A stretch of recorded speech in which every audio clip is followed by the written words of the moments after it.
नमस्कार, मैं हूं सौरभ चंद केसरी और अपने यूट्यूब चैनल में आपका स्वागत करता हूं। एक बार फिर से अगला सेट लेकर के आया हूं। हम लोग कर रहे हैं साइंस का प्रीवियस ईयर और यह 26/9/2018 के शिफ्ट 3 में पूछा गया प्रश्न है। इस परीक्षा में टोटल 22 प्रश्न साइंस से आए हुए थे। हम लोग रेलवे ग्रुप डी का प्रीवियस ईयर कर रहे हैं और ये केवल ग्रुप डी के लिए ही नहीं है। आप जितने भी रेलवे की एग्ज़ाम देंगे और एसएससी की एग्ज़ाम देंगे सबके लिए फ़ायदेमंद रहेगा। ये देखिए, जो औसत चाल से प्रश्न पूछ रहा है हर एक शिफ्ट में पूछा है। अब तो आदत सी हो गई होगी आप लोगों को। पहला ही प्रश्न है कि एक वस्तु 4 सेकंड में 24 मीटर, 2 सेकंड में 15 मीटर की यात्रा करती है तो वस्तु की औसत चाल बताइए। तो कुल दूरी बटे कुल चाल 24 और 15, कुल दूरी कितनी हो गई 39 मीटर। बोलिए हाँ। समय कितना हो गया 4 2 6 सेकेंड, तो छः छः का कितना हो जाएगा 36 और 6 पंजे 30 मीटर पर सेकेंड हो जाएगा। तो मीटर पर सेकेंड कहाँ है भाई, ये है ऑप्शन डी है। क्लियर है ना, 6.5 मीटर पर सेकेंड आंसर। क्लियर है। इसी को ऐसे लिखेगा मीटर सेकेंड इनवर्स तो भी सही रहेगा। नेक्स्ट प्रश्न की ओर बढ़ते हैं। नेक्स्ट प्रश्न है कि एक एथलीट 25 सेकेंड में 500 मीटर की दूरी तक दौड़ता है। एथलीट की औसत गति क्या है। देखिए, केवल प्रश्न में आपको क्या लगता है, औसत गति में कुल दूरी कितना है 500 मीटर, कुल समय कितना है 25, बस इसको डिवाइड कर देंगे आपका आंसर आ जाएगा। तो मैं 500/25 लिखता हूँ, तो 25 दूनी कितना आ जाएगा 50, मतलब 20 आ रहा है, 20 मीटर पर सेकेंड। ठीक है ना। तो सेकेंड इनवर्स कहाँ दिख रहा है, ये घातांक दिख रहा है ना, तो इसका मतलब घात होता है। ठीक है, तो option number A is right answer. कोई दिक्कत, दो प्रश्न इजी था, जिसके शिफ्ट में आया होगा उसको मजा आ गया होगा। नेक्स्ट प्रश्न कह रहा है द्रव्यमान और वेग के गुणनफल को क्या कहते हैं। एम वी कहाँ होता है, तो दाब में होता है, भ्रष्ट में होता है, बल में होता है, नहीं संवेग में होता है। P बराबर एम वी, रटा रटाया है ना। अगर सेट हमारा रेगुलर आप फॉलो कर रहे हैं तो बहुत सारे प्रश्न रिपीटेड हैं। इससे आपको पता चल जाएगा कि अगर हम एक बुक अच्छे से रिवाइज कर लिए एनसीईआरटी का 9 और 10 का, तो निश्चित रूप से आप 80% प्रश्न यूं ही कर पाएंगे। ठीक है। देखिए, प्रश्न रिपीटेड भी होता है कि किस शिफ्ट में आ रहा है, सभी शिफ्ट में रिपीटेड कुछ न कुछ प्रश्न हैं। आखिर एग्जामिनर बनाएगा कहाँ से, उसके पास तो लिमिटेड संसाधन है ना। नेक्स्ट प्रश्न की ओर बढ़ते हैं। नेक्स्ट प्रश्न है हमारा कि समतल दर्पण के लिए प्रतिबिंब है वास्तविक पार्श्विक सीधा, आभासिक पार्श्विक सीधा, आभासी पार्श्विक उल्टा, वास्तविक और सीधा। तो याद रखिएगा, समतल दर्पण में आभासी होता है, तो ये दो तो कट जाएंगे। प्रतिबिंब कैसा बनता है, तो आप कहेंगे आभासी बनता है। ठीक है ना, आभासी मतलब काल्पनिक। अब सवाल उठता है कि पार्श्विक उल्टा बनता है कि पार्श्विक सीधा बनता है। तो कभी भी दर्पण में आप जब देखेंगे तो आपका पार्श्विक उल्टा का मतलब जो लेफ्ट है मेरे भाई वो राइट दिखेगा, और जो राइट है वो क्या दिखेगा, लेफ्ट दिखेगा। बात समझ में आए, तो option number C is right answer. ये तो सभी लोग कर लिए होंगे। क्लियर है। नेक्स्ट प्रश्न है हमारा, कह रहा है कि निम्नलिखित में से कौन भारत की स्वदेशी रूप से रूपरेखित और विकसित लंबी दूरी की सबसोनिक क्रूज मिसाइल है। सबसोनिक कौन सी है, नाग, पिनाका, निर्भय, हेलिना। तो याद रखिएगा option number C is right answer. क्या है, निर्भय। ठीक है।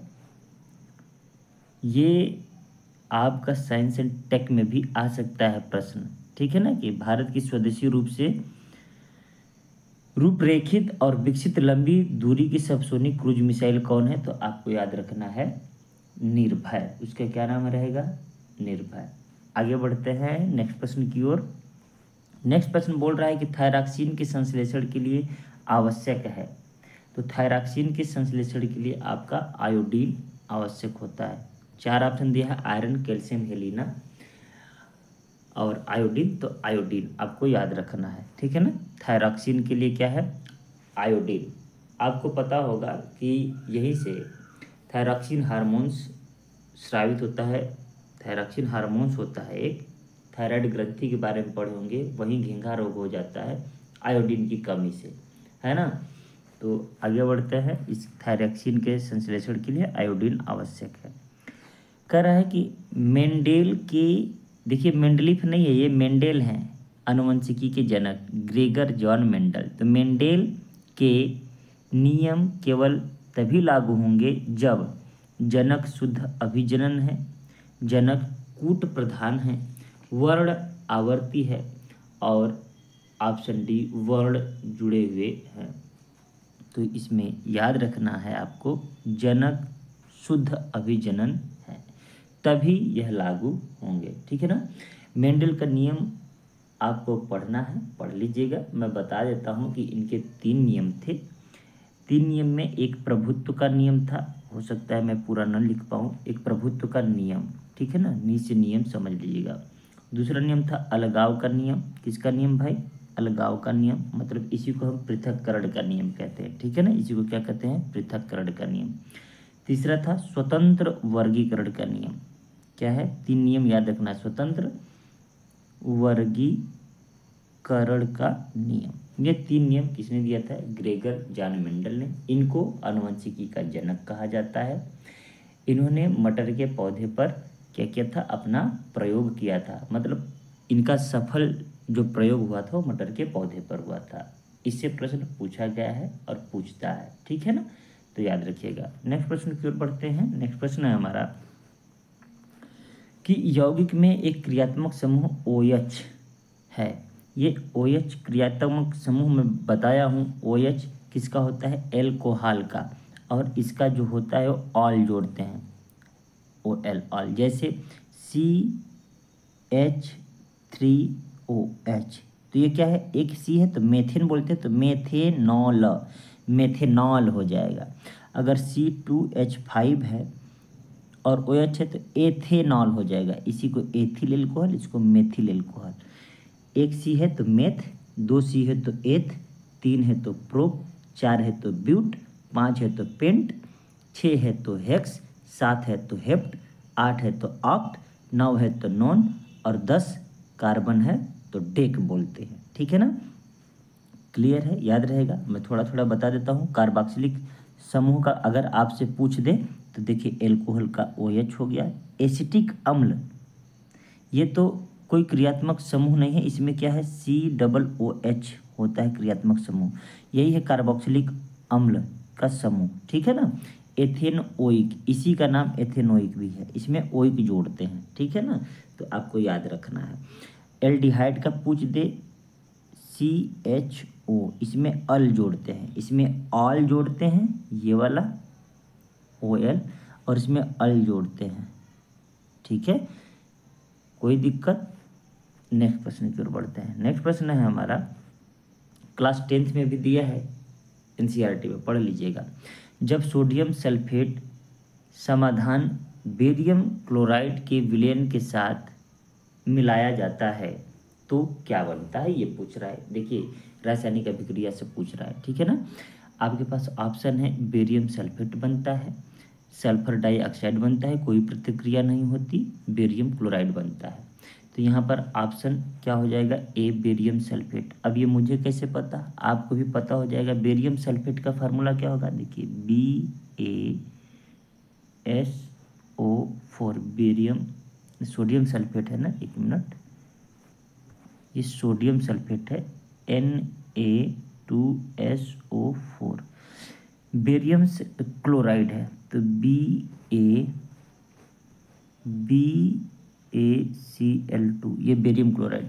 विलयन को मिला दिए तो तीर यहाँ लगाने के बजाय मैं यहाँ लगा दे रहा हूँ, ठीक है ना, कि अब क्या बनेगा। अब देखिए जब आप पढ़ेंगे क्या विद्युत रासायनिक श्रेणी, तो ली कब्बा सर का नामक अलमंजन, तो उसमें मैं यहाँ पर फिर से लिख देता हूँ, ली कब्बा सर का ना। अब देखिए मैं ऊपर से नीचे जा रहा हूँ, ठीक है ना, नीचे जा रहा हूँ, तो ये देखिए बेरियम का स्थान सोडियम से ऊपर है ना, इसका मतलब बेरियम जो है सोडियम को उसके विलयन से हटा देगा, इसका मतलब जहाँ सोडियम है वहाँ पर बेरियम आ जाएगा, तो BaSO4 आ गया, ठीक है मेरे भाई। अब क्या बच गया? Na बच गया, तो NaCl के साथ जुड़ जाएगा। कोई डाउट, कोई समस्या? तो यहाँ पर 2NaCl हम बाद में लिख सकते हैं, इसको NaCl हो गया। तो क्या बना, क्या उत्पाद क्या बना, इसको हटा दिया तो बेरियम सल्फेट बना, इसलिए मैंने ऑप्शन ए लगा दिया। ठीक है, तो विद्युत रासायनिक श्रेणी अगर आप पढ़े हैं तो ये फार्मूला बनाना सीख जाएंगे, इक्वेशन बनाना सीख जाएंगे, इसलिए मन से 9-10 का पढ़ लीजिए। कोई समस्या होता है तो आप कमेंट करिए कि इस प्रॉपर टॉपिक पर टाइम निकाल करके एक वीडियो बना दीजिए सर, तो मैं निश्चित रूप से बना दूंगा। ठीक है, नेक्स्ट प्रश्न की ओर बढ़ते हैं। हम लोगों के पास थोड़ा टाइम का अभाव है, उसी में देख रहे हैं वीडियो रोज न मिल करके अब 2 दिन पर 1 दिन पर आप लोगों को मिल रहा होगा। सोचते हैं कि पढ़ाई कम से कम आप लोगों का जारी रहे। ज्वाइंट हड्डी की सतह को मुलायम करती है, टेंडन, बंधन, कार्टिलेज, एरेओलर। देखिए, कभी जो मीट वगैरह खाया होगा वो तो जानता ही होगा, ठीक है ना, ये हड्डी हो गया, ठीक है ना। जब आप लेग पीस खाएंगे ना तो यहाँ वाला जो रहता है नरम रहता है, ठीक है ना, तो वो किसके कारण होता है, कार्टिलेज, वो भी हड्डी होता है लेकिन उसको हम उपास्थि बोलते हैं। हिंदी में क्या बोलते हैं भाई, उपास्थि। आप अगर नहीं भी खाते हैं, वेजिटेरियन है, तो भी घबराने की बात नहीं है। आपको याद रख लेना है कि जो हड्डी का ज्वाइंट होता है और उस सतह को मुलायम करने वाले पदार्थ का क्या नाम है, तो हम कहते हैं कार्टिलेज नाम है उसका, उसको उपास्थि बोलते हैं, नरम हड्डी को उपास्थि बोलते हैं। ठीक है, और वो हड्डी जो आपस में जुड़ा रहता है वो टेंडन से जुड़ा होता है। तो यहाँ पर जो ऑप्शन है वो ऑप्शन आपका सी हो जाएगा राइट आंसर। क्लियर है ना, आगे बढ़ते हैं। नेक्स्ट प्रश्न है कि ओमिक उपकरणों का वर्तमान वोल्टेज ग्राफ इसके रूप में है। देखिए, प्रश्न कभी कभी ऐसा भी आपको मिल जाएगा जो कि एनसीईआरटी में नहीं मिलेगा, तो मैंने 80% इसीलिए कहा।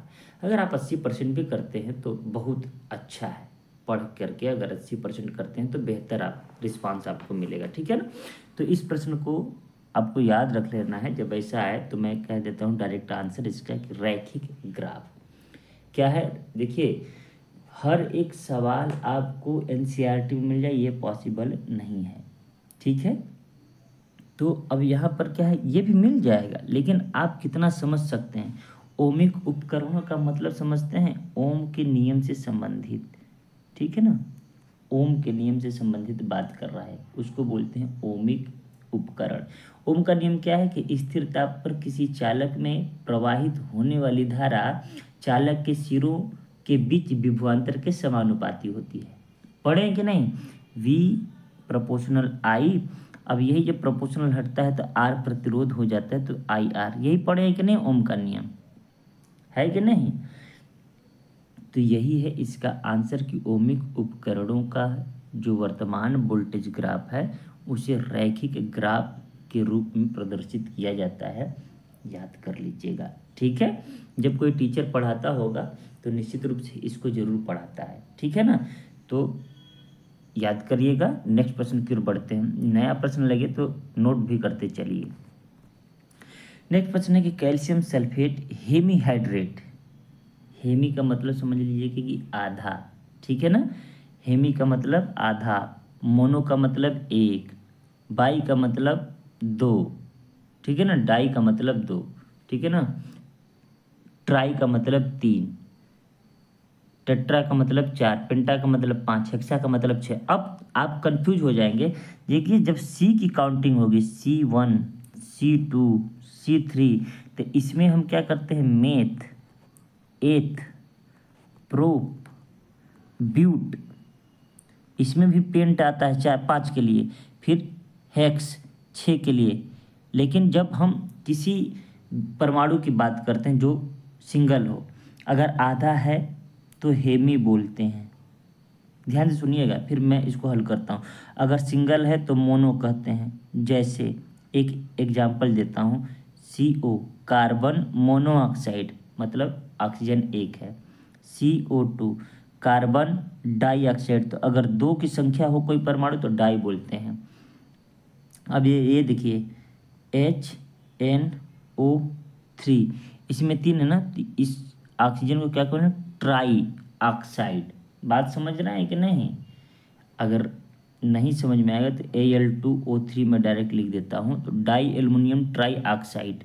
ठीक है, अब देखिए CCl4, ये Cl कितना है, 4 है, तो आप कहेंगे कार्बन टेट्रा क्लोराइड। यहाँ पर टेट्रा, 4 का मतलब टेट्रा हो जाएगा, जबकि यहाँ पर 4 का मतलब कार्बन 4 रहेगा तो ब्यूट बोलेंगे। बात समझ में आ रहा है। अब यहाँ पेंट है तो वहाँ पर 5 के लिए पेंटा हो जाएगा, ठीक है ना। अगर यहाँ पर हेक्स है तो वहाँ पर हेक्सा हो जाएगा। चलिए इतना बहुत हो गया, हम लोग प्रश्न करते हैं। तो कैल्शियम सल्फेट हेमीहाइड्रेट का सामान्य नाम क्या है। ठीक है, कभी कभी सामान्य नाम से भी प्रश्न पूछता है, तो आपको याद रखना है प्लास्टर ऑफ पेरिस को बोलते हैं।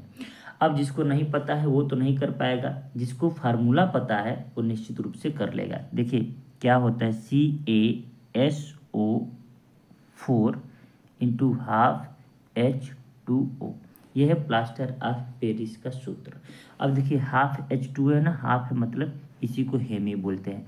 हाइड्रेट बोला है मतलब ये क्या है, वाटर, वाटर को हाइड्रेट बोलते हैं। क्लियर है, उम्मीद करता हूँ आपको समझ में आ गया होगा। ठीक है, प्लास्टर ऑफ पेरिस को कभी कभी ऐसे भी लिखे तो कंफ्यूज मत होइएगा। अब जैसे 2 से हमने गुणा कर दिया इसमें हाफ को हटाने के लिए ना, CaSO4 ये हो जाएगा ट्वाइस H2O बचेगा। क्यों, क्योंकि जैसे ही 2 से गुणा करेंगे इसमें तो ये 2 से 2 नीचे कट जाएगा और यहाँ पर 2 आ जाएगा, है कि नहीं। तो याद रखिएगा CaSO4 इंटू हाफ H2O भी होता है और रियल में यही होता है। ठीक है, नेक्स्ट प्रश्न की ओर बढ़ते हैं। धावन सोडा, बेकिंग सोडा, उसमें 10 हाइड्रेट होता है धावन सोडा में। चलिए नेक्स्ट प्रश्न की ओर। सबसे हल्की धातु कौन सी है, पढ़ा चुका हूँ, अपने ही सेट में एक्सप्लेन कर चुका हूँ, तो टाइम नहीं लूँगा इसमें। लिथियम सबसे हल्की धातु होती है, ठीक है ना। अच्छा, सबसे भारी धातु की बात जब हम करते हैं तो ऑस्मियम होता है, ठीक है ना, OS। क्लियर है, सबसे भारी धातु ऑस्मियम। अब कभी कभी पूछ दे कि लिथियम से थोड़ा सा बता देता हूँ, लिथियम सबसे प्रबल अपचायक होता है। ये क्या होता है, लिथियम सबसे प्रबल अपचायक। याद रखिएगा, अपचायक कभी कभी पूछ दे तो आपको जवाब देना है कि लिथियम सबसे प्रबल अपचायक होता है। क्लियर रहेगा ना। इसका प्रयोग बैटरी में भी करते हैं, ठीक है। नेक्स्ट प्रश्न है कि यौगिक का प्रयोग सिद्ध सूत्र CH, फिर क्या दिया है 2O, ये देखिए CH2O ये दिया है। इसकी वाष्प घनत्व 90 है। यौगिक का अणुसूत्र बताइए। ये देखिए कितना अच्छा प्रश्न पूछा है, और यह प्रश्न जो है न्यूमेरिकल से केमिस्ट्री से दिया है, ठीक है ना। तो देखिए पहले तो आपके पास प्रायोगिक सूत्र दे दिया है CH2O, यहाँ पर दिख रहा है ना। अब इसका वाष्प घनत्व भी दे दिया है, ठीक है। अब पूछ रहा है कि यौगिक का अणु सूत्र बताइए। तो एक बात मैं बता देता हूँ कि यौगिक का अणु सूत्र कैसे निकलता है, वो फार्मूला आपको याद रखना है। ये यौगिक का अणु सूत्र, अणुसूत्र बराबर N इंटू, अब कंफ्यूज मत होइएगा कि ये N इंटू मैं क्या लिख रहा हूँ, CH2O। ये जो फार्मूला है वो लिखते हैं, उसमें N का गुणा। ये N क्या है, ये N ही उसका मोलर द्रव्यमान है, ठीक है ना। तो अब मोलर द्रव्यमान कैसे निकालेंगे वो मैं बता देता हूँ आपको। तो इस N का वैल्यू कैसे निकालेंगे, ये N क्या है, मोलर द्रव्यमान। लिख लीजिएगा N बराबर, N मतलब मोलर द्रव्यमान क्या होता है, 2 गुणे वाष्प घनत्व। 2 गुणे क्या होता है, वाष्प घनत्व। 10 में भी है, टीचर नहीं पढ़ाएंगे तो गलती है। इसके अलावा आप 11 में पढ़ेंगे केमिस्ट्री में, तो पहला या दूसरा ही चैप्टर में है, ठीक है ना, पहला ही चैप्टर में आई थिंक। तो अब बताइए कि वाष्प घनत्व मेरे भाई 90 दिया है कि नहीं दिया है। तो 2 गुणे 90 अगर करेंगे तो कितना आ जाएगा, कहेंगे 180 आ जाएगा। आ जाएगा N का वैल्यू 180, इसमें कोई दिक्कत तो है नहीं। अब देखिए हम यौगिक का अणुसूत्र कैसे निकालते हैं, ध्यान से देखिएगा। अभी ये आधा हमने निकाला है, इस N का वैल्यू कैसे निकालते हैं वो ध्यान दीजिएगा, ठीक है ना। ये 180 जो आ गया, अब हमें एन का वैल्यू निकालने के लिए ये वास्तव में मुझे ऐसे लिख देना चाहिए, मैं फिर से लिख देता हूँ ताकि डाउट ना हो। जो एन का वैल्यू निकालते हैं उसके जो मोलर द्रव्यमान होते हैं और उसका जो अणुभार निकालते हैं उसका अनुपात होता है। मैं ऐसे निकाल लेता हूँ कि मोलर द्रव्यमान लिख करके, मोलर द्रव्यमान को हम डब्ल्यू से दिखाते हैं, ठीक है ना, हम एन लिख दिए थे तो मैं लिख देता हूँ मोलर द्रव्यमान, ठीक है, द्रव्यमान बराबर फार्मूला होता है 2 गुणे वाष्प घनत्व, ये लिख लीजिएगा वाष्प घनत्व। तो इस तरीके से हमारे पास 2 गुणे 90 मतलब 180 आ जाएगा वाष्प घनत्व, ठीक है मेरे भाई। अब देखिए जो एन का वैल्यू निकालना है, एन का वैल्यू मैं थोड़ा सा गलती कर दिया था, क्या है कि देखिए बहुत पहले मैं भी पढ़ाया था, ध्यान में नहीं आता है जैसे, तो वो नहीं बैठ रहा था, तभी मैं समझ गया गलती हो रहा है। तो मोलर द्रव्यमान ऐसे लिख दिया, मोलर द्रव्यमान को डब्ल्यू से दिखा देते हैं। अब ये कैसे निकालते हैं, जो मोलर द्रव्यमान मैंने लिया है तो ये मोलर द्रव्यमान बटे यौगिक का अणुभार, अणुभार किसका, ये CH2O का अणुभार निकालना मैं सिखाया हूँ आपको, ये 180 हो गया मेरे भाई। CH2 का अणुभार कैसे निकालते हैं, मैंने बताया कि C का कितना होता है 12, मतलब सभी के परमाणु भारों को जोड़ दीजिए।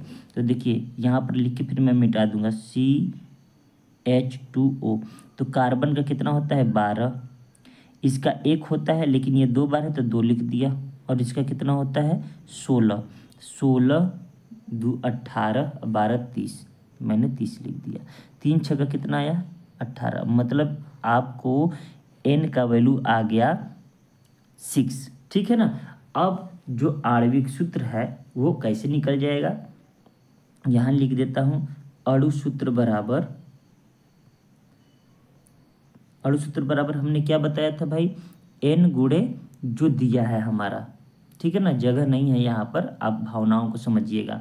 तो एन का वैल्यू 6 रख दिया और यहाँ पर मैंने सीधे ऐसे लिख दिया CH2O। अब देखिए जब गुणा करेंगे तो C कितना हो जाएगा 6, H कितना हो जाएगा 6 दूनी 12 और O कितना हो जाएगा 6, तो C6H12O6 कहाँ दिख रहा है, ऑप्शन ए में। ये बहुत ही ज़बरदस्त प्रश्न है, हम लोगों के बोर्ड एग्जाम में यह प्रश्न पूछा जाता था, ठीक है ना, 12th में यह सवाल पूछा गया था मेरे बोर्ड एग्जाम में। तो इस सवाल को अच्छे से आप समझ लीजिएगा और इसको क्या करिए उतार लीजिएगा कॉपी में। एक सवाल मेरा मन कर रहा है मैं अपने से बना कर दे दूं, क्या पता कटेगा कि नहीं, लेकिन मैं चाह रहा हूं कि आपको एक प्रश्न दे दूं। तो ये मेरा प्रश्न क्या रहेगा, ये उत्तर समझ में आया ना कैसे हल करते हैं, ध्यान से आप देख लीजिएगा, ठीक है। एक सवाल मेरी इच्छा है कि मैं दे दूं, चलिए एक का प्रायोगिक सूत्र, ये मैं यहाँ लिख देता हूँ, प्रायोगिक सूत्र जो है, प्रायोगिक सूत्र जो है ये CHO है, क्या है CHO है, ठीक है। और उसका वाष्प घनत्व, वाष्प घनत्व, वाष्प घनत्व दे दिया 87, ठीक है मेरे भाई, ठीक है, ये 87 है, 83 नहीं 87 है।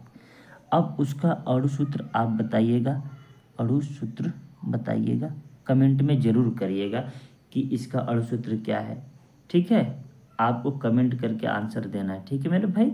एक मैंने प्रश्न आपको बना दिया, हमने क्या कहा कि उसकी वाष्प घनत्व 87 है और उसका जो प्रायोगिक सूत्र CHO है, उसका अणु सूत्र ज्ञात कीजिए, ये आपके लिए क्वेश्चन मार्क। नेक्स्ट प्रश्न की ओर बढ़ते हैं, कह रहा है कि एक वस्तु 3 सेकंड में 25 मीटर, 2 सेकंड में 15 मीटर औसत चाल, मैं तो पागल हो गया इतना सवाल देख करके औसत चाल का।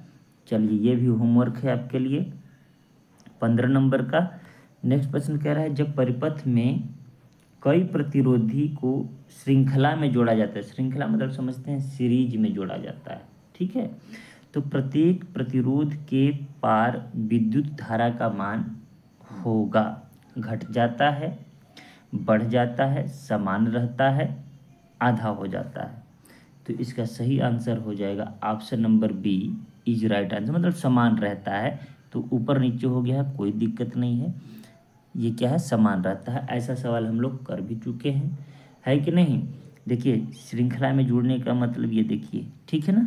अब ये यहाँ से मैंने जोड़ दिया, जुड़ गया, ये देखिए जुड़ गया, ये सीरीज में जुड़ा हुआ है और एक बैटरी से हमने इसको जोड़ दिया। बात समझ में आई कि नहीं।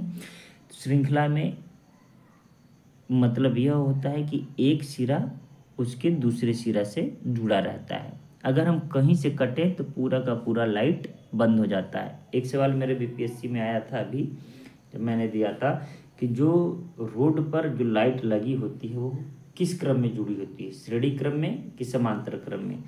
ये जो रोड पे लाइट ऐसे लगा रहता है ना, है, तो वो होता है समांतर क्रम में, ठीक है ना। पहचान क्या है याद रखिएगा, अगर श्रेणी क्रम में लगा है ना तो कहीं से लाइट कटा ना तो पूरा का पूरा लाइट बंद हो जाएगा, ठीक है।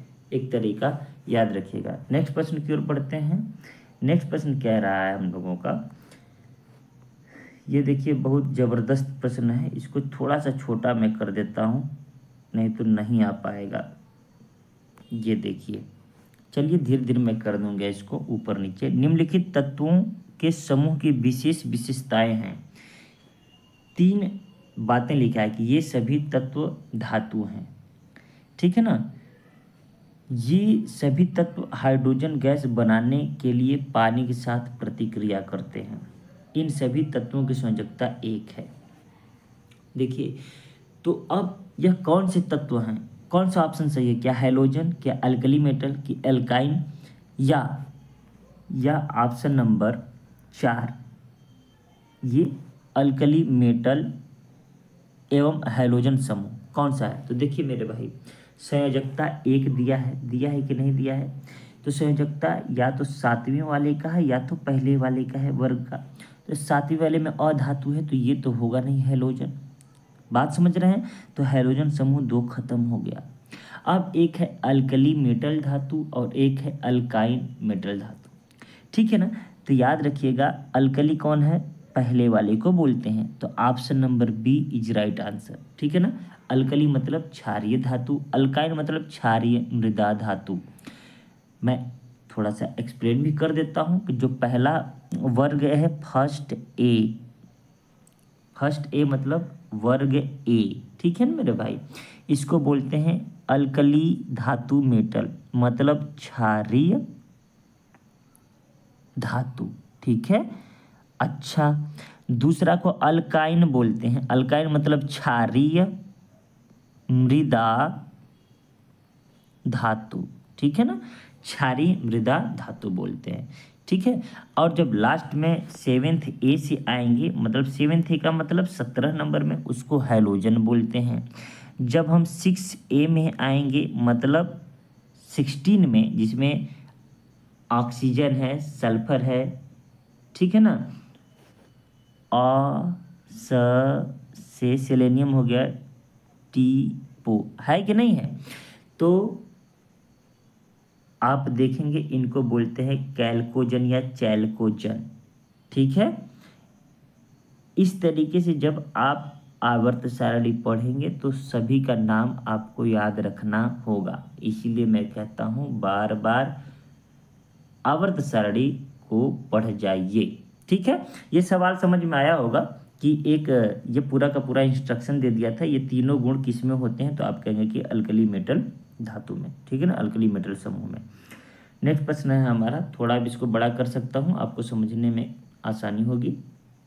हाँ, तो अब देखिए कह रहा है कि सीमेंट का मुख्य घटक क्या है, SiO2 MnCaCO3 MgOH twice, magnesium hydroxide इसको बोलते हैं। तो आपको याद रखना है, रट्टा मार लेना है कि SiO2 जो होता है वो सीमेंट का मुख्य घटक होता है, ठीक है ना।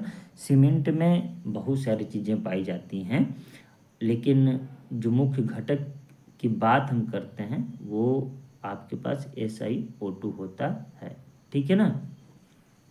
इसमें आप देखेंगे कि SiO2 मुख्य घटक के रूप में है। इसके अलावा भी मैं बता दूं कि मैग्नीशियम जो हाइड्रोक्साइड है वो ना होकर के मैग्नीशियम अगर ऑक्साइड देता तो वो भी होता है, परंतु उसका जो परसेंटेज होता है 0.1 से 4% तक होता है। ठीक है ना। तो आपको बस ये याद रखना है कि देखिए फिर से गड़बड़ हो, तो वही मैं बना करके से फ़ोटो बना करके टाइप करके करता हूँ तो कभी कभी गड़बड़ हो जाता है, वो आपको मैनेज थोड़ा बहुत करना होगा। ठीक है ना। आंसर समझ में आया होगा उम्मीद करता हूँ। नेक्स्ट प्रश्न है हमारा कि सघन माध्यम में प्रवेश करने पर प्रकाश की गति में परिवर्तन को कहा जाता है। अब ये मानकर चलिए एक हम माध्यम के बीच में एक लकीर खींच दी है, अभिलंब खींच दी है, नॉर्मल खींच दी है। ठीक है ना। ये है मानकर चलिए सघन माध्यम। ठीक है ना। और ये है विरल माध्यम। ठीक है ना। अब कोई प्रकाश यहाँ से जा रहा है, ये एक अभिलंब में यहाँ खींच देता हूँ आपको समझने के लिए। ये प्रकाश अगर यहाँ से जा रहा है तो इधर आता है कि इधर आता है। ठीक है। यह चीज क्या कहलाता है? देखिए सघन माध्यम से जा रहा है तो अभिलंब की ओर मुड़ जाता है, ये आप पढ़े होंगे, इसमें कोई डाउट नहीं होगा। तो अब आप बताइएगा सघन माध्यम नहीं, ये तो विरल माध्यम में, सघन से विरल माध्यम में जा रहा है। मैं पूरा लिख देता हूँ ताकि डाउट ना रहे। ये देखिए सघन है, सघन मतलब जिसकी डेंसिटी ज़्यादा हो, ये एक अभिलंब खींच दिया हूँ मैं। और ये विरल है। ठीक है ना।